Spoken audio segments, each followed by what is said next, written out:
So ganito lang siya guys. Ito yung H150370 ng dito.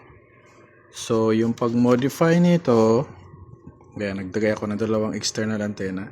SMA female, IPX to SMA female. Ayan. Kasi isa lang tong ano dito eh. Isa lang yung external antenna niya. So yun, pwede naman gumamit kayo nung parang splitter. Wait lang.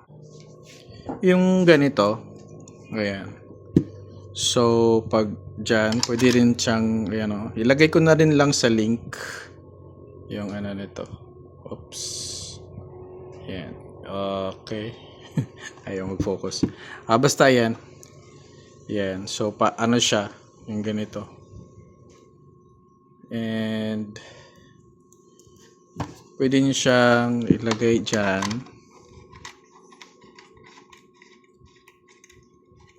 Yan. Tapos, kakabit nyo yung external antenna. Ito. Ayan. So, pwede kayong gumamit nito. Pero yung ginawa ko dito, naglagay din ako ng hiwalay na so bali yung built-in antenna niya di-remove ko tapos pinalitan ko ng ganito. So pag dyan, pag bukas, tignan natin. Yan. So meron siyang dalawang screws dito. Yan. So tatanggalin nyo lang to. Yan, magbubuting-ting na naman tayo. Yan.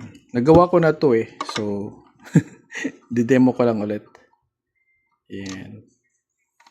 Tapos, ito na ba? Yan, ito na yata. Tapos dito naman, yung hanap kayo ng flat. Yan. Na pwede siyang ganon dito. Yan, so alalay lang. Ayan.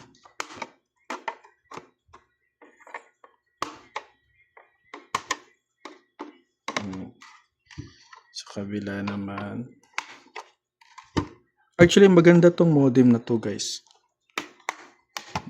Decente tignan. Ayan. Ayan. So, lang. Ayan. So, ganito siya sa likod. Ayan. So, ito yung IPX. Ito yung IPX SMA. So, nilagay ko siya dito. Ayan. So, ito yung antenna kasi niya na built-in. Tapos, meron siyang antenna guys, yung sa harap niya mismo. Ayan. Teka lang. Papakita ko sa inyo. So, pag dito kasi yan nakalagay. Ayan. Oops. Okay. So, ito yung, ayan. Di ba ganyan siya? Tapos, ito na siya. So, meron pa siyang dalawang screws dito. So, tatanggalin nyo to. Tapos, ito.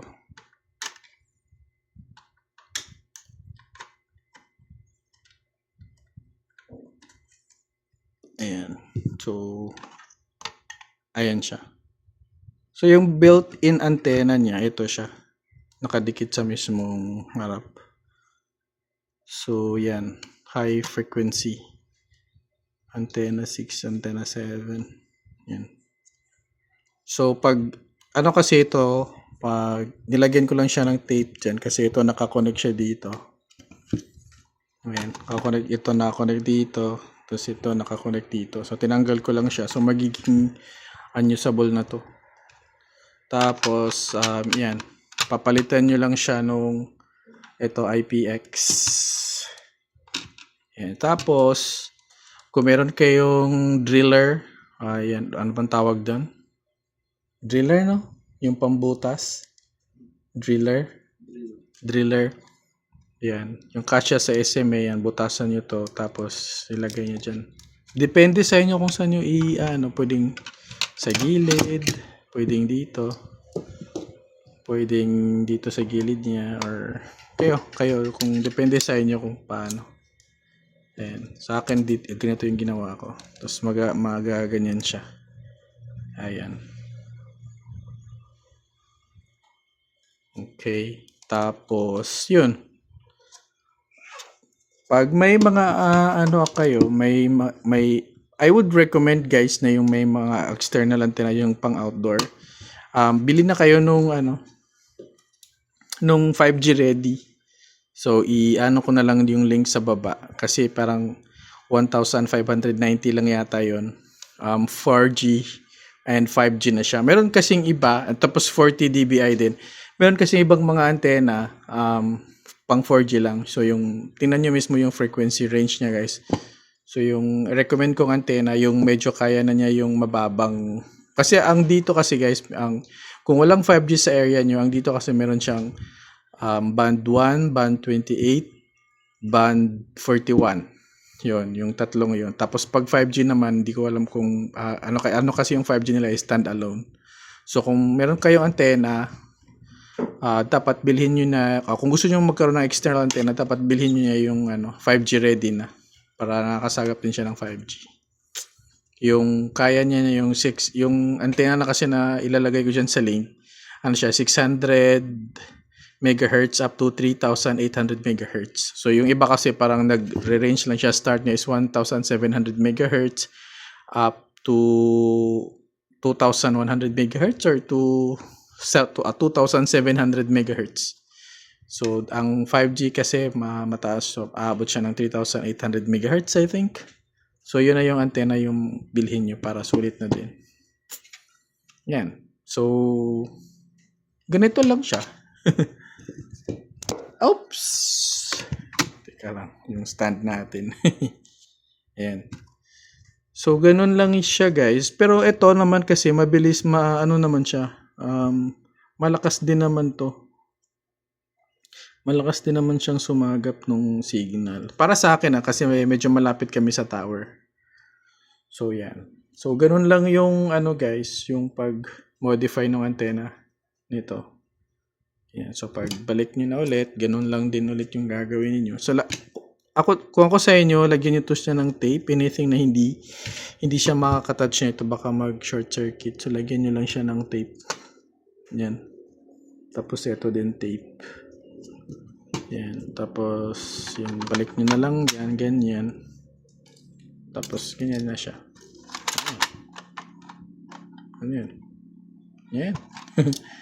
So, hindi na magagamit yung built-in niya kasi dinisconnect na natin. Like I said, yun, disconnect na natin. So, yun. Ito pang external antenna din niya to. Ayan, so kung pwede kayong magdagdag, pwede nyo tong lagyan. Katulad din ito. Ayan, para mas lumakas pa.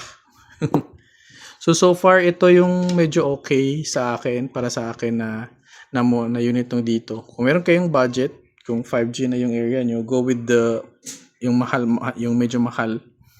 Nasa around 4,000 yata. Yung maliit na modem, yung basta pang 5G siya.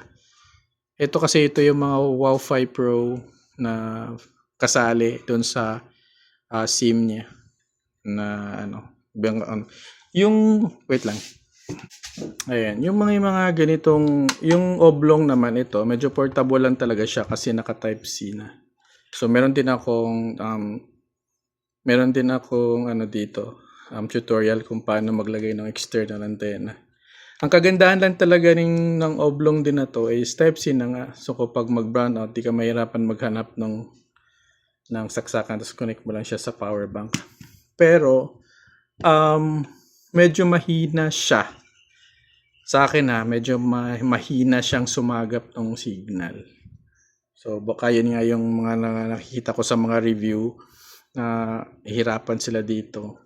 So naglagay ng antenna. So paglagyan nyo lang siya ng antenna guys, so far naging okay siya nung nilagyan ko siya ng external or yung outdoor antenna. So yun. Medyo 5G ready na din to. Yung area kasi namin hindi pa siya 5G. So medyo mahina lang talaga siyang pumick up ng signal. That's what I observed sa ano na to, sa modem. Ito naman sa Brovie, okay naman siya pero yung single band nga lang. So it's either band 1, band 28, band 41. Yun. Kasi dito kasi sa area namin, dito sa Bohol guys, sa lugar namin. Dito ako sa Ubay. Yung dito kasi dito hindi siya 5G. So naghanap ako ng mode ng medyo pag brown out kasi nawawala yung band 1. So natitira na lang yung band 28 lagi. Tapos band 41 kasi may mga modem na band 1 and band 41 lang, walang band 28. So mas okay kung merong present yung tatlo, yung band 1, band 28 tsaka band 41. Kasi minsan nawawala nga yung mga frequency nila. So yun. So ito kasi medyo para sa akin medyo okay to siya na modem para sa akin. So lagay ko na rin lang yung link kung saan nyo to mabibili. So again, ganyan lang siya yung sa likod. Ayan. So yun. Yep. Ganyan lang siya. Tapos careful kayo dito guys sa pag push ma-feel mo naman yan pag ano, kasi mag-click na siya. Pag nag-click, yun nakalak na siya yan. Just dito din. Nakalak na siya yan. So under Brovie, yun din tong modem na to. So mas okay to siyang gamitin sa para sa akin. Pero ito yung downgrade ng H151 yata. 3 basta merong ganito dati na nauna na dalawang pwede siyang lagyan ng dalawang external antenna dito. So yun. So pag ayan. Okay. So feel free to comment lang guys pag may mga tanong kayo, and then see you next video. Okay, thank you and God bless.